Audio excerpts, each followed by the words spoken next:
And let's begin the conversation in Nigeria, where the Senate has launched a comprehensive investigation into the activities of security forces and organized groups involved in stealing crude oil in the country. The motion, prompted by Senator Ned Nwoko, said Nigeria has suffered significant losses, with 2.3 trillion naira lost to oil theft this year. The Senate aims to uncover the extent of collaboration between the security forces and illicit figures in the oil industry. Additionally, there have been accusations of oil bunkering and other crimes between the military and local militia groups. For their emphasizing the need for this investigation. Now, joining me in this very important discussion is Suraj Oyewale, as the director of Fortrose Consulting. He joins us from the nation's capital, Abuja. We also have Michael Adeleye, an economist, who joins us from Lagos, Nigeria. Gentlemen, welcome to the program. Thanks, Gbenga. Now, I'd like to start with Michael Adeleye. As an economist, 2.6 trillion this year alone, 2.3 trillion, I beg your pardon, naira lost in oil revenues to oil thieves this year is quite a significant amount. What are the economic implications of this, and why do we seem not to have a permanent solution to this? This is not the first time the oil theft issues come to the front burner. Yeah, thank you very much for having me, and thank you, and good evening to our listeners as well. I mean, this is not the first time we're having this abysmal report coming out of the Nigerian circle. 2.3 trillion naira just this month alone is abysmal, and it's questionable, it's embarrassing, and I think heads should roll, if I have to say, I'll put it that way. I mean, we have security agencies. We have the Nigerian Navy. We have the Nigerian Air Force. We have the NSCDC. We have the DSS. All of this, if we synergize to actually want to work to actually ensure that all these corporates are brought to books and stop all this menace, it will happen. But I mean, you will agree with me that we don't have an up and running security system in this country to curb all this menace. 2.3 trillion naira is a huge amount of money that should have been used, especially when we have this economic issue, the petroleum subsidy being taken off. We have a high rate of unemployment. We have poverty ranging all the four corners of the economy, and we're saying we don't have money. So, but some people in the corridor are actually collaborating. You see, it's impossible for all this oil theft to happen or to take place without the collaboration or without the notice of our security agencies. I mean, sometimes when I look at the measures being taken to actually apprehend all these corporates and the result that comes out of it, it's absolutely disgraceful. I mean, the only thing we hear in the Niger Delta or the region is when a barge of oil thefts are being apprehended, the next thing we hear is they set the barge on fire. Who does that? Number one, you're polluting the air in the first place by burning that vessel. Number two, the vessel could be used, could be seized by the government and obviously be sold off to actually make money back into the treasury. But the most important thing is, who are these? Have you ever heard anyone saying, these are the number of people that have been apprehended? All what we just hear is, they apprehend the barge, the oil theft, the barge of the what's it called, the ship, and they set on fire. Who are the people behind all this? That's the question we should be asking. Are you telling me no single person is apprehended or is being arrested to face the book, or who actually will actually name the people behind this menace? If we don't face what we're supposed to face as the government, we're going nowhere. I mean, the system we have in place, especially the Nigerian Navy, a fly cannot fly across our territorial waters without being detected. So how come all these vessels go and fly through all these waters, and we do not have what's it called, a security apparatus in place to apprehend them? It's unheard of. So we're just fooling ourselves saying we have security. How much are they paying all the security services, especially Tantita, or what they call them, about 4 billion naira every month? They pay the Nigerian Navy and other security agencies to do the work. I mean, that is a huge amount of money being lost somewhere without having anything been done. The only thing we see on the television is they apprehend the barge, set it on fire, and that's the end of it. Thank It's not you, going to work. Michael. Adeleye, I'd like to bring in our second guest into the conversation, Suraj Oyewale from Abuja. Now, Suraj, Michael did touch on a number of things. He did say, the federal government has the entire gamut of security operatives at its disposal to stop this. He also insinuated that, it's not possible for this sort of theft to happen on the scale without the implicit cooperation, without the security services, some of them being complicit in this operation. And Senator Adams Shomali, representing Edo State, which is an oil-producing region, did mention that oil theft is an organized crime involving bunkerers and security operatives. Now, Suraj, could you shed light on the extent of this organized criminal network and its operations? And when you mention security operatives, does that not leave us sort of hopeless? Because who watches the watchmen?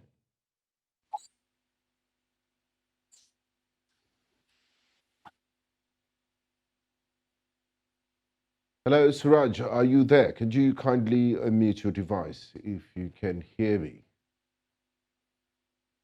Okay, we seem to be having some technical issues connecting with Suraj, so I'll just direct that question to Michael. Now, Michael, earlier you did mention the issue of security operatives and that they're complicit, that they might be complicit in this whole oil theft issue. And Senator Adams Ashomale did echo the same sentiments, mentioning that oil theft is an organized crime involving bunkerers and security operatives. Can you shed light on the extent of this organized criminal network and its operations? And also, if security operatives are involved, then who watches the watchmen? I mean, absolutely correct. I mean, it's not, you say, like, there's a saying that goes in my language, the Yoruba, they say, "Koko to nje for, follower." You can't practice all this criminality without the collaboration of someone, I mean, what's it called, an insider. The international oil company, the IOCs, are the people or the companies that are actually buying this crude oil from these corporates. Now, somebody must be aware and must be in a situation whereby they know how this oil has been siphoned from this country out of the country. I mean, the NNPC are corporates, the IOC are corporates, the security services are corporates, our politicians as well. Everyone, look, it's a huge, what's it called, banditry, kind of like an organized crime that is being perpetuated on a daily basis on this country. And if we want to fool ourselves, that's when we're going to begin to say we don't know what to do. If you go to Saudi Arabia, you can't take a glass of oil, of crude oil. You can't steal a glass. I'm just saying, go find out.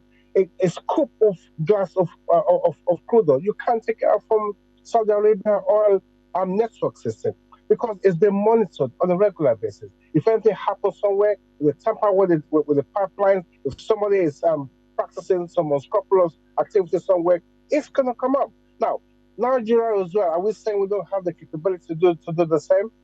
We actually, there was a time I had the opportunity to actually see some of the instrumentation that the NMPC has to actually monitor all this criminality. They have them.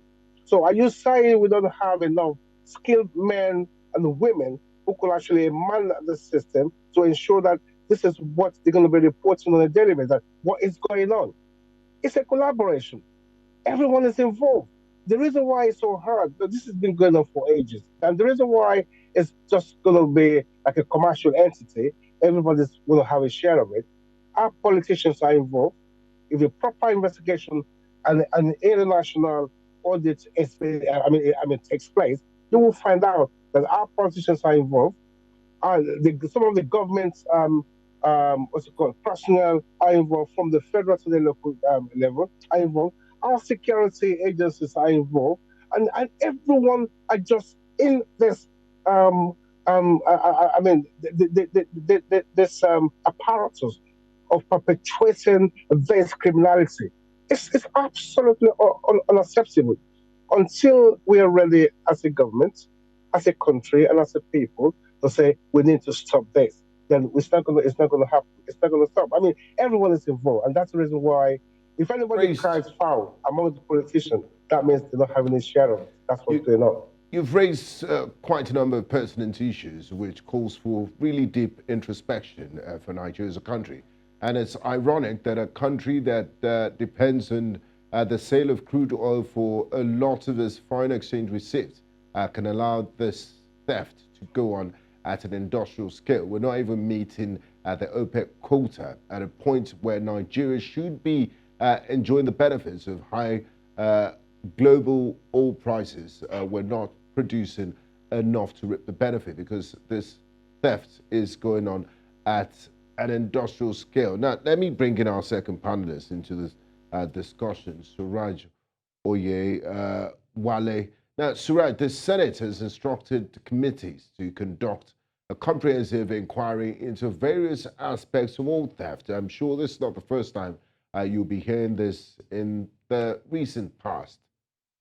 What should make this comprehensive inquiry different this time around? What specific areas do you suggest or aspects should these committees prioritize in their investigation and why?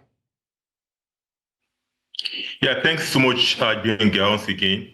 I remember some 8 years ago, 2015, when the Senate, under the leadership of Dr. Abubakar Saraki, attempted similar measure to, to get the various agencies of government to work on, on fighting this menace of crude theft.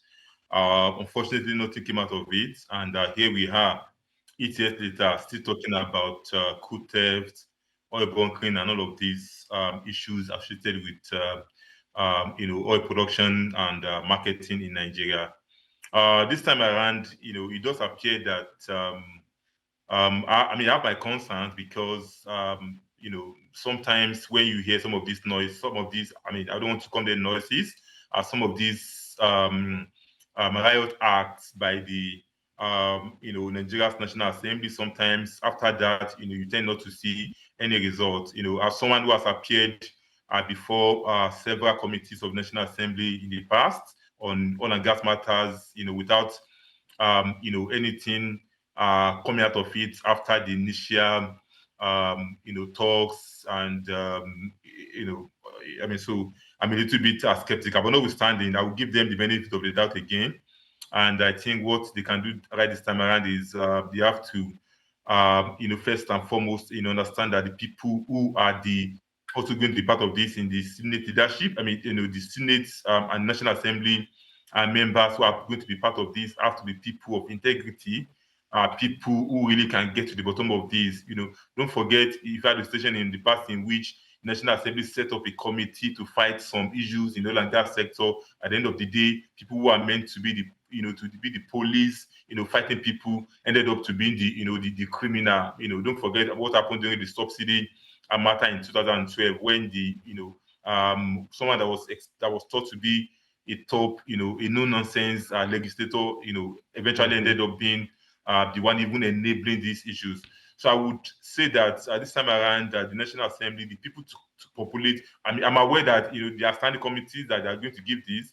The upstream committee, the downstream committee. I'm not sure what downstream committee, upstream committee, gas committee, host community committee, as well as Niger Delta committees. Okay, they need to make sure that the people that are going to work this time around are people whose integrity you can vouch for. They're not people who can be bribed. They're not people who who cannot be trusted to really get to the bottom of this thing, because these guys have a lot of money. People, the cartel, the criminal cartel has a lot of money that they can buy almost anybody. Okay, can buy almost anybody that at the end of the day, after so much movement, you don't see any. After so much motion, rather, you won't see any movement. So that's very, very important. Another thing is that the people also tend to be need to be people that really understand the value chain very well. I also cite a personal example where I was, some years ago, 4 5 years ago, I was sitting, I was representing the oil company I work at that time. I was invited to come and make a presentation to the National Assembly Committee, and at the end of the day, the people on the panel probably knew nothing about what it is. So I also make sure that it's very important that they make sure that the people to populate this, apart from being people of high standing in terms of integrity, also have people that really understand the whole value chain, so that they don't get some sort of experience in the oil and gas sector, so to understand the workings of it. Now, staying with you, Suraj, the Senate President, Senator Ned, mentioned that oil theft impacts the country's oil production capacity. As somebody that's been part and parcel of that industry, and you regularly interact with the oil and gas sector in the course of your business, could you provide a detailed breakdown of how this impact is felt across the industry, including production numbers and financial implications for Nigeria? Okay, the impact can be threefold. The first impact is going to be impact on the Nigerian, government's revenue, impact on the international companies, finances, as well as the environmental impact. So that the three-pronged impact, that I would say arise from these, activities. Let me take them one by one. Impact on government revenue. What that means is that because what ultimately gets to government, because these things are siphoned through illegal means, it never gets accounted for. The revenue that government should have made in form of sales of crude, in form of tax, in form of royalty, and all these things never get accounted for. So that's a very, very serious leakage on government finances. That's one angle. Then the oil companies themselves also suffer losses, because ultimately, don't forget that the way oil and gas industry works in Nigeria is that there is partnership between the government represented by NNPC most times, and sometimes the regulators, and as the JV and even the production sharing contract, PSCs, where government are represented. So what that means is that the share of the international oil companies, or even the indigenous independent oil companies in these crude are lost. So that's a major. That makes it difficult for them to recover their investment. That's a major loss for them as well. Then, because these activities are carried out in a way that they don't really care about the environment, they don't care about best practices. What that means is that the environment also suffers as a result of these things. So these are the three ways in which these activities generally affect the country. Oil companies, the government, as well as the environment. Okay. Including everybody that stays there.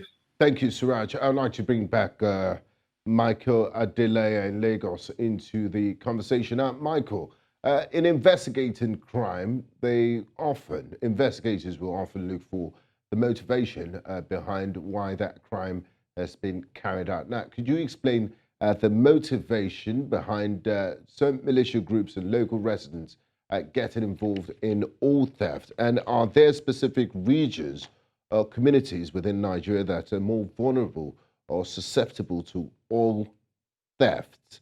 Are there also consequences for them if oil theft continues to persist?